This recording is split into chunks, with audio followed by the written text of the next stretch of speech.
घर में लगे सारे सीसीटीवी के पिछले 5 महीने की फुटेज को खंगाला और बारीकी से देखने के बाद वो हैरान रह गया था कि पिछले 5 महीनों से छोटी मोटी बीमारी के चलते अनिका घर के बाहर कहीं गई ही नहीं थी। ये देखकर गौतम का गुस्सा अब आश्चर्य में बदल गया। उसे इतना तो समझ आ गया था कि कहीं कुछ तो गड़बड़ थी। जल्द ही अनिका की देखभाल के लिए एक नर्स रखी गई। लगातार देखभाल और दवाइयों से अनिका की सेहत में काफी सुधार आया। 4 महीने बीत चुके थे, लेकिन साथ ही साथ उसे ये बात रोमांचक कर रही थी कि उसके अंदर एक नन्ही सी जान पल रही है जो सिर्फ और सिर्फ उसका होगा। अनिका अपनी छोटी सी दुनिया में लगभग सब कुछ भूल चुकी थी। न वो किसी से मिलती, न कोई उससे मिलता।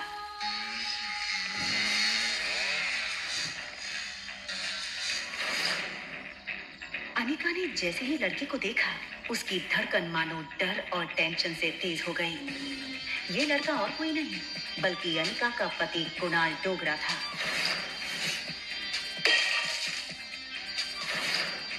कुणाल की शादी अनिका से भले ही उसकी मर्जी के खिलाफ करवाई गई थी, लेकिन अपनी बीवी की कोख में किसी और का बच्चा देखना कोई भी मर्द बर्दाश्त नहीं कर पाए।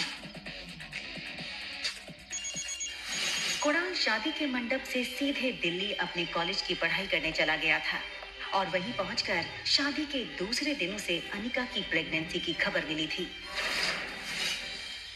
अरे कुणाल बेटा, आज अचानक से तुमने फोन किया कि तुम्हारे कॉलेज की तुम्हारी छुट्टियां शुरू हो गई क्या? कमाल है, 4 महीने के बाद मैं घर आना, अपने दामाद को इस तरीके से वेलकम करेंगे। और वैसे भी बहुत कुछ बदल गया है अब यहाँ पे।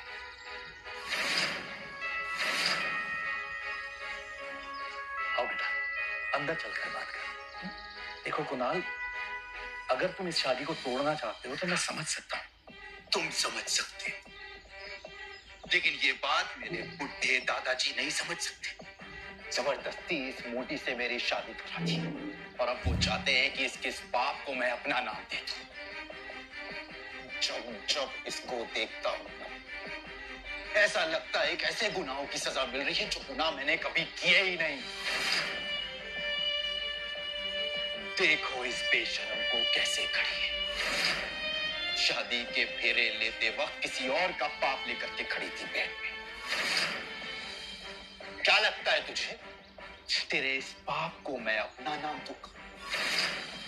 कुणाल डोगरा का नाम मिलेगा इसको। सोचना भी पता नहीं किस कदर का कीड़ा है। मैं इस शादी को नहीं मानती। ये सुनकर कुणाल और गौतम दोनों ही शॉक थे। देखो बेटा, इस वक्त अनिका की तबीयत ठीक नहीं है, इसकी बातों पर ध्यान मत दो। और रहा सवाल इस बच्चे का, तो उसके पैदा होते ही उसे अनिका से हमेशा के लिए दूर कर दिया जाएगा, मेरा यकीन है।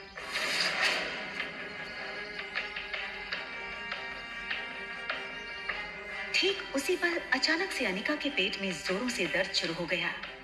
दर्द के मारे एक झटके में अपनी पीठ के बल गिरी। अनिका, मम्मा मम्मा मम्मा, प्लेन लैंड होने वाला है।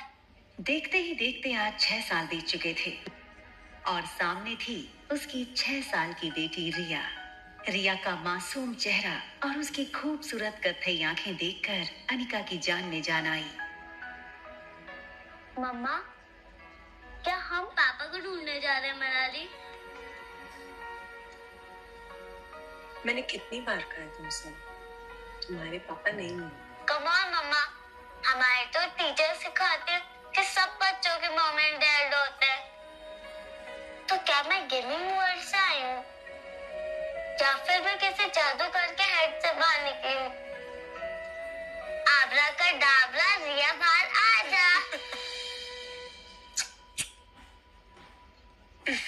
तो मनाली में मेरा भाई मिलेगा क्या? रिया का ये सवाल सुनकर अनिका गहरी सोच में डूब गई थी।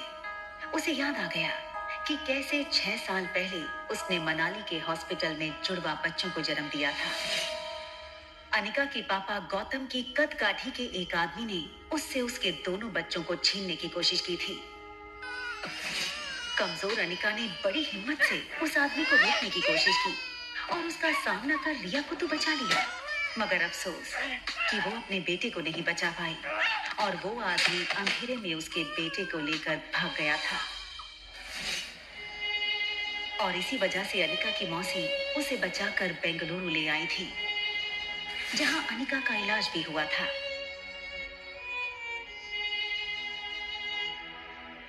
हालांकि इन 6 सालों में अनिका पूरी तरह से बदल चुकी थी।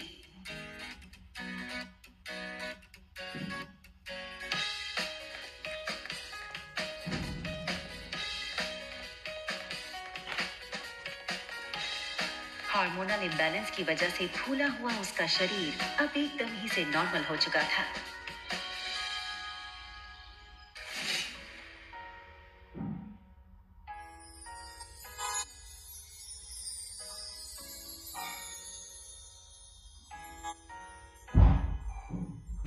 कितनी खूबसूरत लग रही हो तुम। मनाली में तो लोगों के होश उड़ जाएंगे।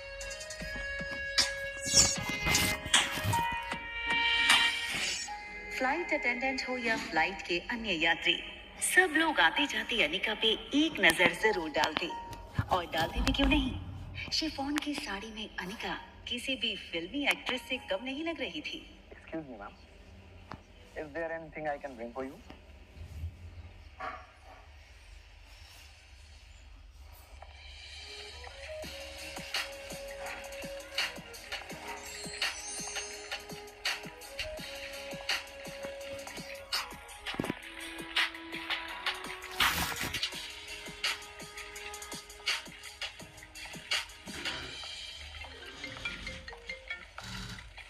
हेलो पापा। कुणाल तुम्हें लेने एयरपोर्ट आ रहा है।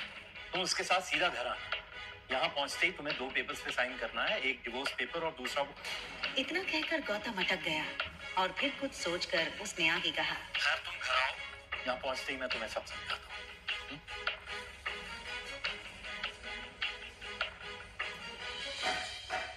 इन 6 सालों में कुणाल भी काफी बदल चुका था। अब वो एक कॉलेज स्टूडेंट नहीं रहा था, बल्कि एक बिजनेसमैन था। आज तक इस दुनिया में किसी भी इंसान को अपने डिवोर्स पे इतनी खुशी नहीं हुई होगी जितनी खुशी मुझे हो रही है आज। कैसे भी करके आज इस मोटी से ना अपने डिवोर्स पेपर पे साइन करवा लूंगा। आप फिक्र मत कीजिए सर, आज मैं सुबह सुबह माता के दर्शन करके निकला हूँ और मैंने भगवान से प्रार्थना की है कि आज आपकी हर मनोकामना पूरी। आप चिंता मत कीजिए, आज आपके पेपर साइन हो ही जाएंगे। अच्छा सुन, जब जब मैं उस मोटी को देखता हूँ ना, मेरा मूड ऑफ हो जाता है। आज मेरा मूड अच्छा है और दिन भी, तो अपना मूड ऑफ नहीं करना चाहता हूँ मैं। एक काम कर, घूम के खड़ा हो जाता हूँ। भले उसने तुझे नहीं देखा है, तेरे हाथ में जब ये बोर्ड देखेगी तो तेरे पास खुद ब खुद चली आएगी। सीधा कर ले बोर्ड को।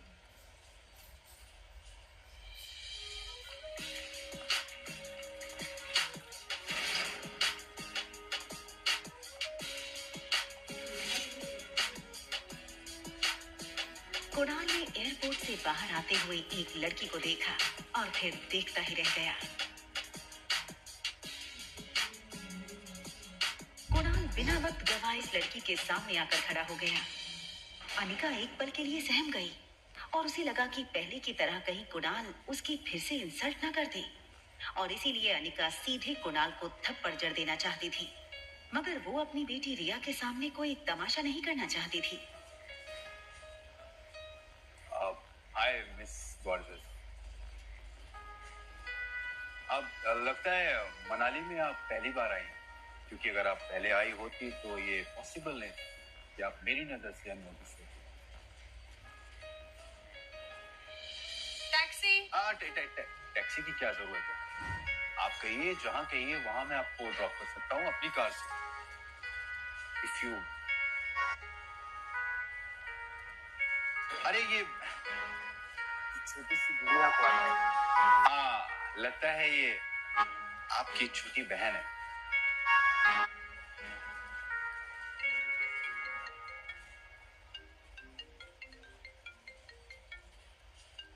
हाँ, क्या तुम्हें अनिका दिखी बेटा? ना देखने के लिए आपकी बेटी कोई सुई तो है नहीं जो वो दिखेगी नहीं। जब आएगी तो फिर वही तो दिखेगी। या ये कहूँ कि जब वो आएगी तो उसके पीछे के लोग भी नहीं दिखेंगे। तो दिखेगी तो बता दूंगा, रखिए। टैक्सी।